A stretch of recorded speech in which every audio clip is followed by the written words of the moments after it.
अस्सलामुअलैकुम, नमस्ते, सत श्री अकाल। कैसे हैं आप लोग? उम्मीद करती हूँ ठीक होंगे, खुश होंगे। मैं हूँ आज़िका अली और मेरे साथ हैं तारिक नियाजी। अस्सलामुअलैकुम, नमस्ते, सत श्री अकाल। उम्मीद करता हूँ ठीक होंगे, खुश होंगे। दोस्तों जहाँ रहें खुश रहें, माँ बाप का ख्याल करें, क्योंकि माँ बाप है तो सब कुछ है। आज की हमारी वीडियो है बहुत ही इंटरेस्टिंग। सो स्टार्ट करते हैं अपनी वीडियो को। Let's start. Why Pakistan can't import Russian oil and India can? Imran Khan export से स्टार्ट करते हैं। पाकिस्तान में इस वक्त सीवियर एनर्जी क्राइसिस मौजूद है, जिसमें इलेक्ट्रिसिटी की शॉर्टेजेस हैं, इंडस्ट्रीज़ बंद की जा रही हैं और गैस शॉर्टेज भी मौजूद है। और इसकी सबसे बड़ी वजह यह है कि हमारे पास पावर प्लांट्स को चलाने के लिए जो तेल होता है वो ख़रीदने के पैसे नहीं हैं। हमारे पास पावर जनरेट करने की पोटेंशियल है। 2018-19 में लोड शेडिंग का फिनोमेना ऑलमोस्ट ख़त्म हो चुका था।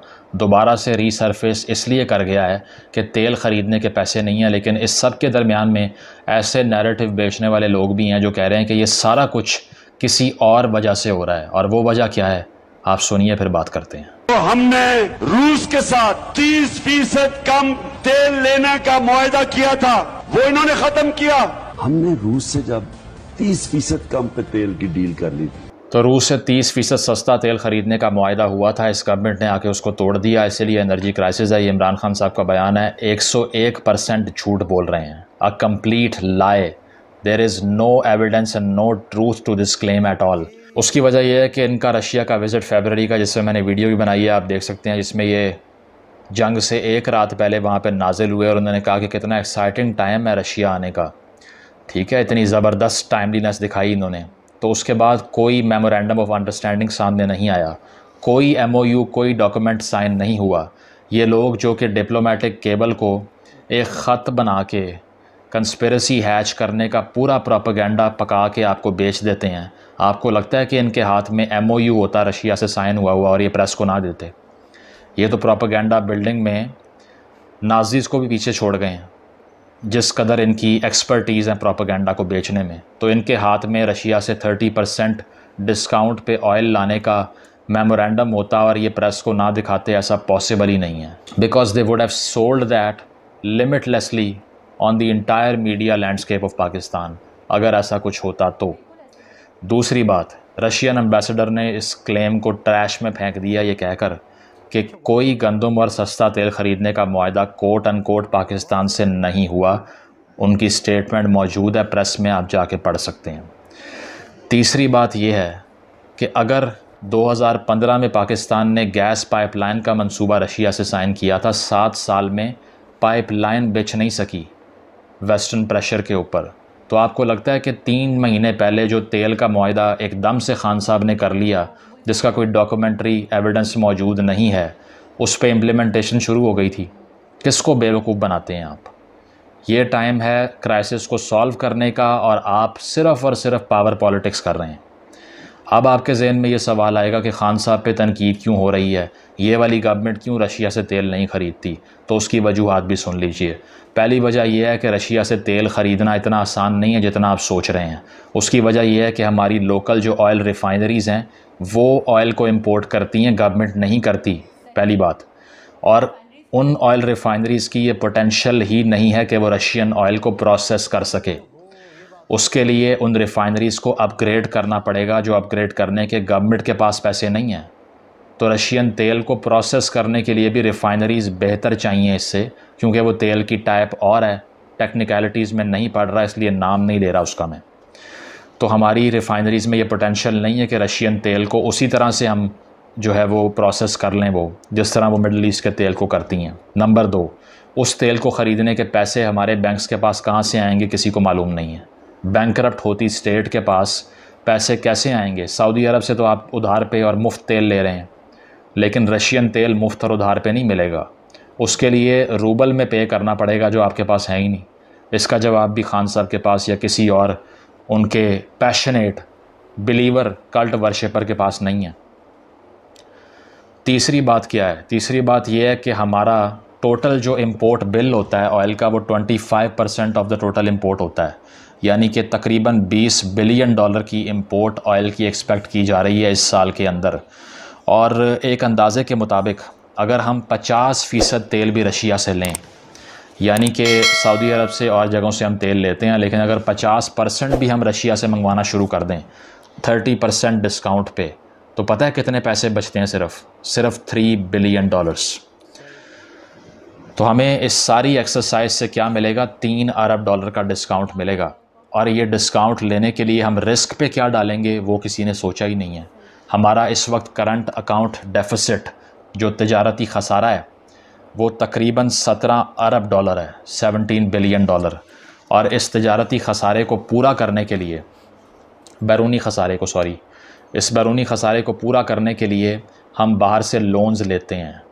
तो अगर हमारी IMF की तमाम डील्स मनसूख हो जाती हैं रशियन तेल वाला पंगा लेने की वजह से, तो वो तेल तो आपने ले लिया, $3 अरब माफ़ हो गया आपका, बाकी $17 अरब का डेफिसिट कौन पूरा करेगा? ये जवाब नहीं है किसी के पास। अभी आपकी मार्केट इस बेसिस पे रन करती है कि उसे उम्मीद होती है कि IMF की डील आएगी तो मार्केट स्टेबल हो जाएगी।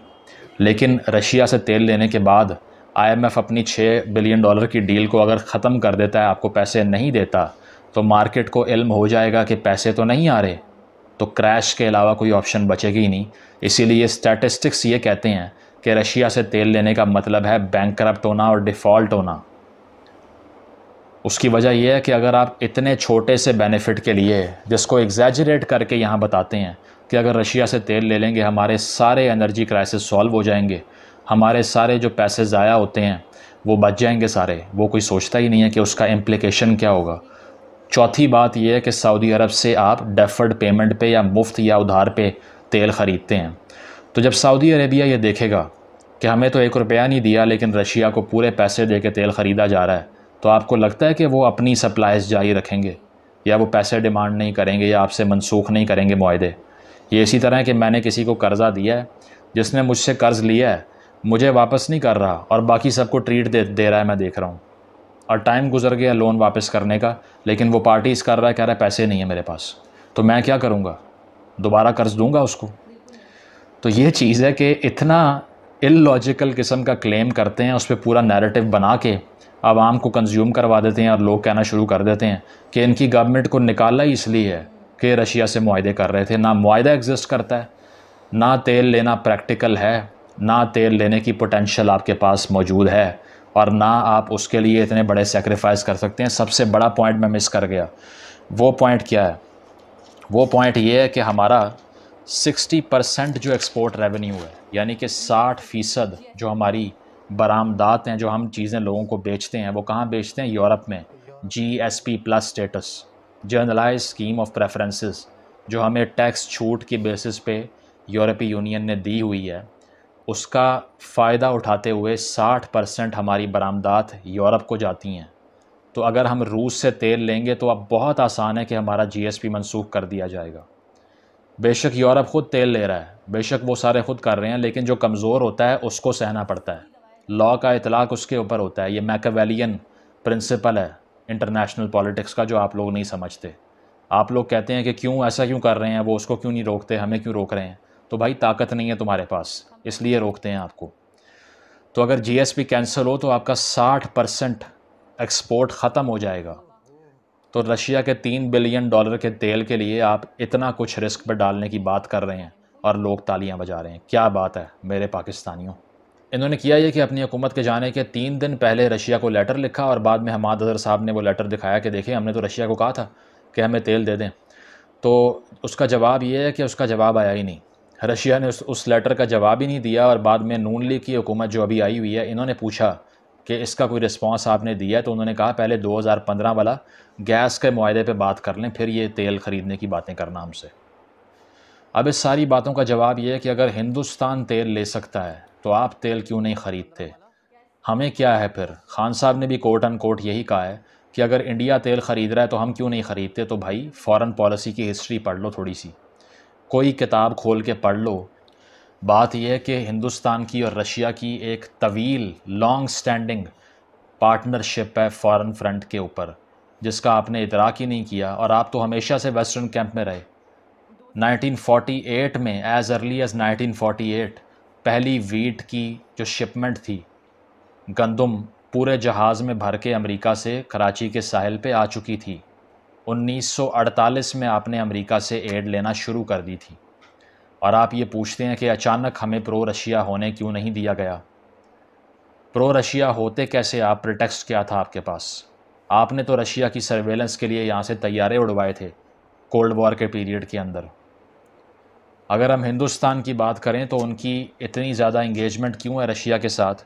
उसकी वजह यह है कि जब आपने सीटो सेंटो जो कि सोवियत एंटी सोवियत अलाइंसेस थी वो साइन किया, तो दोबारा कहूँगा कि इंडिया ने उस time non aligned movement NAM को साइन किया, और वो एक लिहाज से प्रो रशियन ब्लॉक में भी रहे क्योंकि अमेरिका पाकिस्तान से कोऑपरेट कर रहा था। 65 वॉर के अंदर भी अरेबियन सी के ऊपर अमेरिकन नेवी फ्लीट लगा दिया था पाकिस्तान के हक़ में अमेरिकन्स ने। वो और बात है कि जंग में कूदे नहीं थे, लेकिन सिंबॉलिक सपोर्ट शो कर दी थी। और उस टाइम के ऊपर रशिया से हिंदुस्तान हथियार ख़रीद रहा था। 60 से 70% जो इंडियन वेपन हार्डवेयर है, जो मिलिट्री हार्डवेयर है, वो रशियन है। MiG-21 से लेके और हेलीकॉप्टर तक, और जो इनका S-400 मिज़ाइल सिस्टम है सारा, वो भी सब का सब रशियन मेड है। तो इंडियन मिलिट्री का मेजॉरिटी इक्विपमेंट रशिया से आ चुका है। उसके अलावा इतने विज़िट्स हैं रशियन प्रेसिडेंट्स के, हमारे यहाँ पे तो आज तक कोई रशियन हेड ऑफ स्टेट आया ही नहीं, क्योंकि हम 60s से अमेरिका की प्रॉक्सी बने हुए हैं और उनको इस बात का इल्म है। इसके बाद ये है कि India is the second largest market for Russian defence industry. अब भी दुनिया में नंबर 2 सबसे बड़ी मार्केट है हिंदुस्तान रशियन मिलिट्री एक्सपोर्ट्स के लिए। सबसे बड़ी बात यह है कि UN का जो रशिया का वीटो है, इंडिया उसको अपने वीटो की तरह इस्तेमाल करता है। इंडिया ने उस वीटो को बहुत यूज़ किया है अपनी फेवर में। अगर आप 1971 की मिसाल भी ले लें, तो जब रेजोल्यूशन आ गई थी सिक्योरिटी काउंसिल के अंदर कि इंडिया निकल जाए मिलिटराइज रीजन से, अपनी फ़ौजों को निकाल ले, तो रेजोल्यूशन को ब्लॉक करने के लिए रशिया ने वीटो किया था इंडिया के हक़ में। तो Russia has always been there for India in United Nations as well. और इसके अलावा तकरीबन 6 दफ़ा इंडिया के हक़ में रशिया ने डिफरेंट रेजोल्यूशंस को ब्लॉक किया है, वीटो किया है। उसमें से कुछ कश्मीर वाली भी रेजोल्यूशंस भी थी पाकिस्तान की, जो पाकिस्तान ने अमेरिका को यूज़ करके मूव करवाई थी, रशिया ने उसको ब्लॉक किया। तो इतनी लॉन्ग स्टैंडिंग फॉरेन पॉलिसी की पार्टनरशिप और कंसिस्टेंसी है। तो इंडिया ने न्यूट्रलिटी रखी रशिया यूक्रेन वॉर पे इस तमाम पॉलिसी की बेसिस पे। और आपने न्यूट्रलिटी क्यों रखी? Without any basis. हालांकि आप में अकल होती तो शायद ये टाइम था कि आप ऐसी गैस पाइपलाइन डील्स को और चीज़ों को मनवाते पहले, उसके बाद में डिसाइड करते कि यूक्रेन की साइड लेनी है या न्यूट्रल रहना है।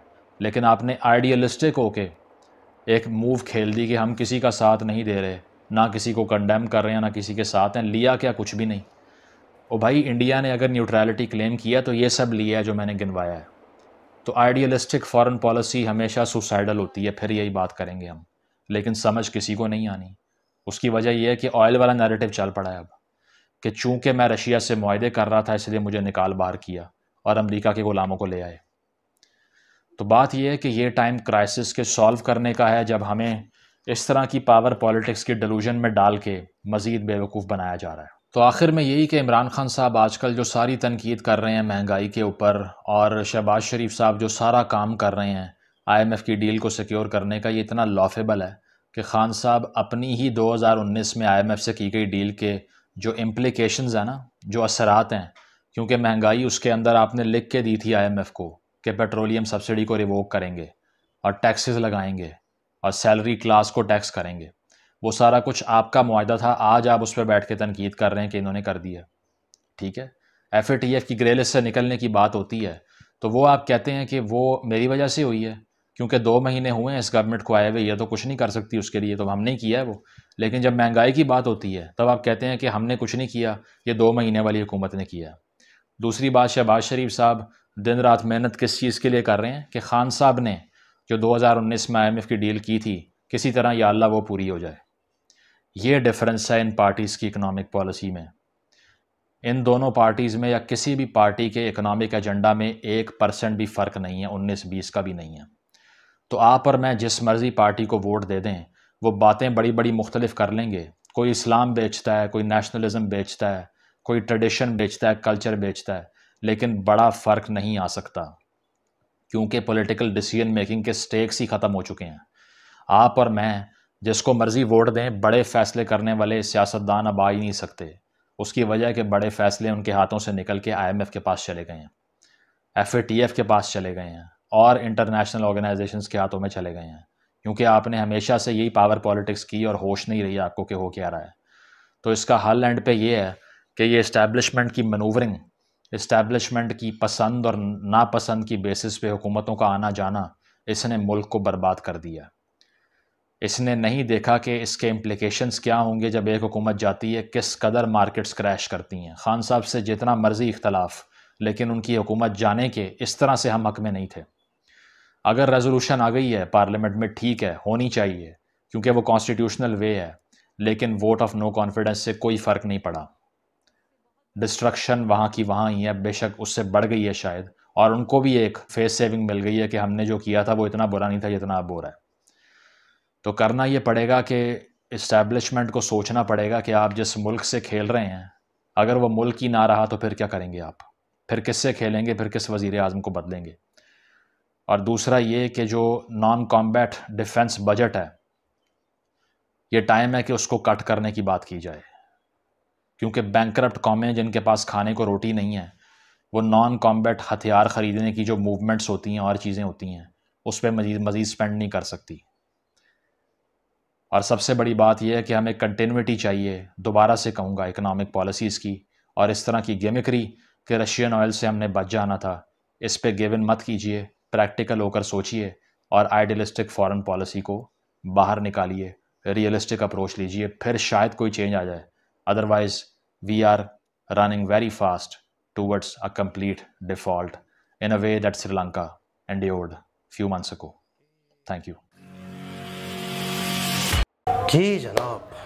अफसोस दर अफसोस दर अफसोस, मतलब मेरे पास कोई वर्ड नहीं। अच्छा, एक बात इनकी बहुत अच्छी लगी लास्ट में कि हमारे यहाँ जो सियासत हो रही है, कुछ लोग यूनिटी को लेके, कुछ लोग कौमियत को लेके, कुछ लोग मज़हब को लेके, मुख्तलिफ़ किस्म की सियासत चल रही है। वो उस पर इल्ज़ाम लगा रहे हैं, वो उस पर इल्ज़ाम लगा रहे हैं, तुम्हारी वजह से ये महंगाई हुई, तुमने ये करके चले गए। वो कह रहे हैं कि हमारे दौर में तो इतनी महंगाई थी नहीं, आप लोगों ने महंगाई का ही कह के तो हमें हटाया, अब आप आए हो तो मज़ीद महंगाई हो गई, तो अब क्या कहोगे आप?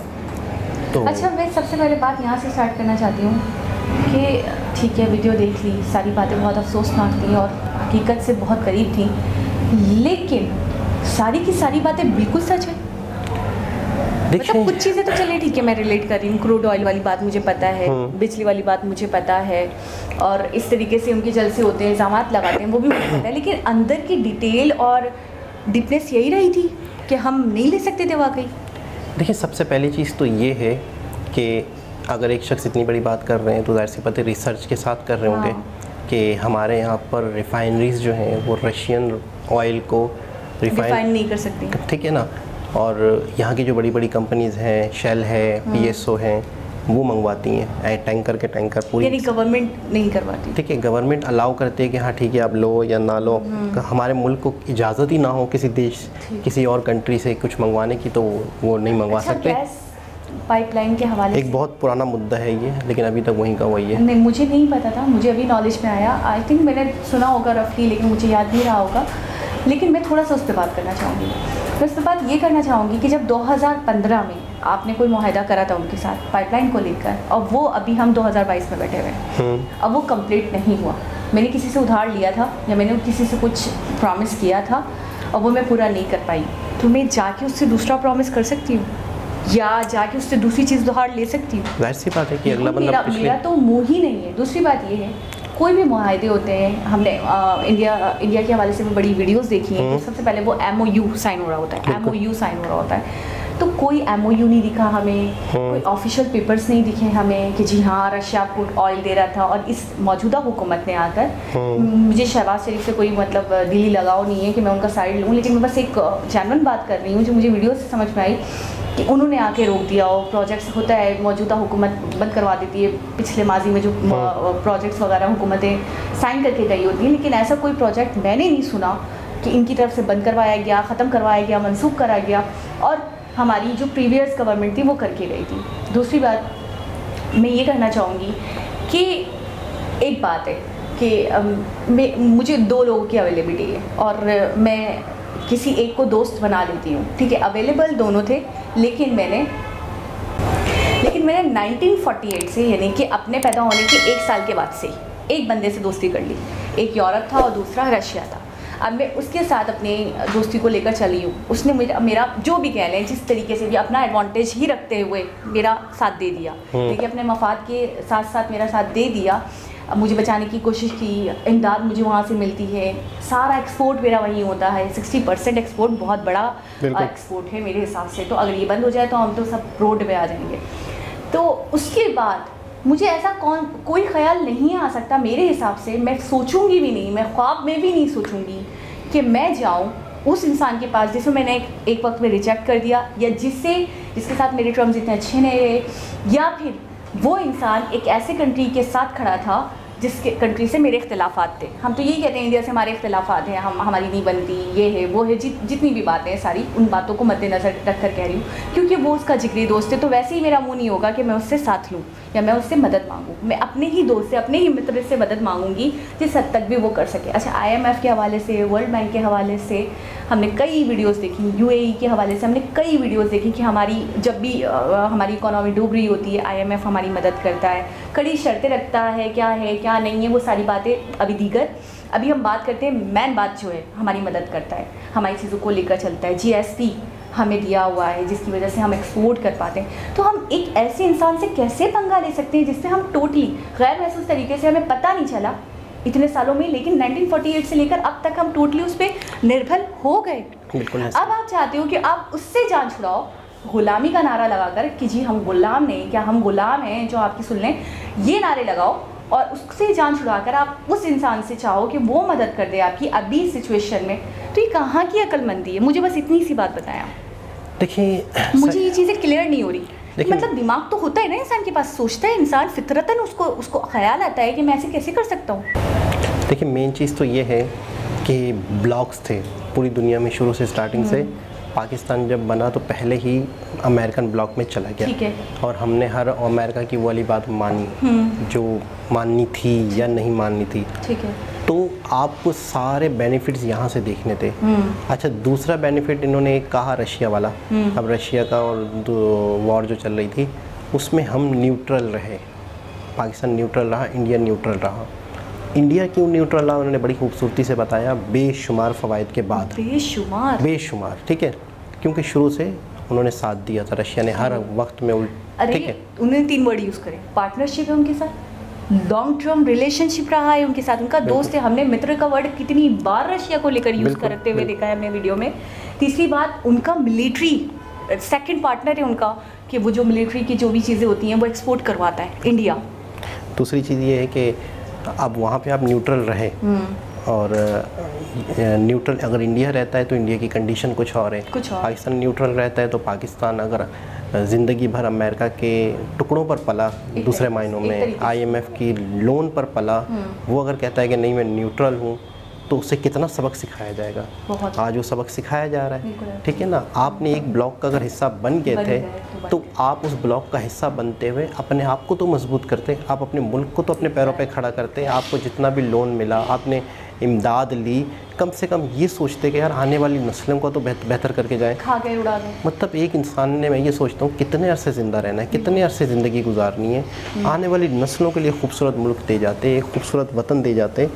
रशिया के साथ न्यूट्रल, अमेरिका के साथ, पर अब तो ये हालत है कि एक गवर्नमेंट कहती है कि अमेरिका के दुश्मन हैं हम, अमेरिका हमारा दुश्मन है। एक गवर्नमेंट कहती है कि हम ज़िंदगी भर हम अमेरिका के गुलाम हैं, हमने भीख मांगी है और हम हमेशा भीख मांगेंगे। तो इस वक्त पाकिस्तान इस कश्मकश में फंसा हुआ है, लेकिन रियलिटी, हकीकत बहुत ही ज़्यादा भयानक है।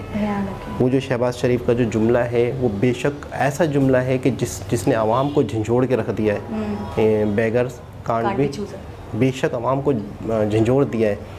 लेकिन बहुत बड़ी हमारी बदकिस्मती, बहुत बड़ी हमारी बदकिस्मती, हर बच्चा ये बात भी जानता है कि हम इमदाद से ही पले हुए लोग हैं, हमें ज़िंदगी भर इमदाद मिली, हमें ज़िंदगी भर IMF के कर्ज़ों के तले हमारा मुल्क दबा हुआ है।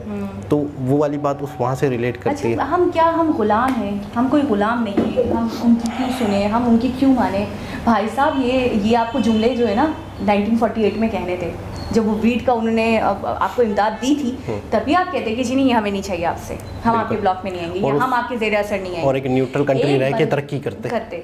एक बंदा जो आपका 71 में आपका साथ दे रहा है, एक बंदा जो आपके हर मुसीबत में, हर प्रॉब्लम में 65 में आपका साथ दे रहा है, जैसे वो आपका साथ दे रहा है वैसे इंडिया का रशिया साथ दे रहा है, करा और बहुत सारी चीज़ें उन्होंने गिमा दी। बांग्लादेश वाले मामले में भी यूरोप के साथ जंग रुकती, बिल्कुल जंग रुकने के बाद इंडियन फौज वापस आती और पाकिस्तान और बांग्लादेश जैसे थे वैसे होते, लेकिन रशिया ने वीटो कर दिया। रशिया ने जो फौजें जहाँ थी वहीं की वहीं हो गई और एक अलग देश बन गया।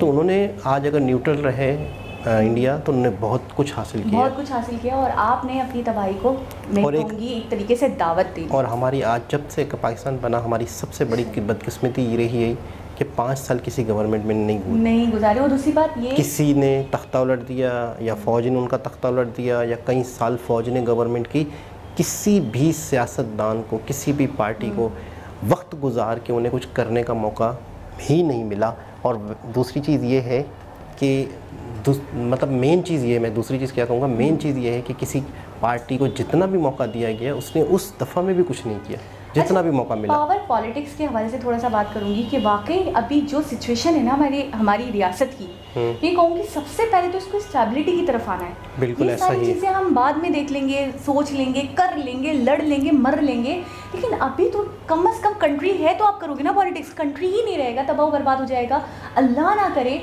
तो फिर आप कहाँ करोगे पॉलिटिक्स। अच्छा, पहले हम इतना बटे हुए थे, तब फ़ुरक़ों में बटे हुए थे, मज़हब के मामले में वो उसका फ़िरका ये है, इसका फ़िरका ये है, ये तो ये है, ये तो वो है, कास्ट के मामले में। लेकिन अब मज़ीद हम बढ़ गए कि जी कुछ लोग हैं जो सपोर्ट करते हैं, जी इनका नैरेटिव सही है इमरान खान का, और अच्छी खासी तादाद है जो सपोर्ट करते हैं कि जी हम गुलाम नहीं हैं, इनका नैरेटिव सही है और हम इनका साथ देंगे। दूसरे लोग ये हैं जो ये कहते हैं कि नहीं, ये गलत बोल रहे हैं, हम तो यूरोपियन कंट्रीज़ के साथ ही सही हैं, हम उनके साथ ही रहेंगे। मतलब मज़ीद बढ़ गए हम।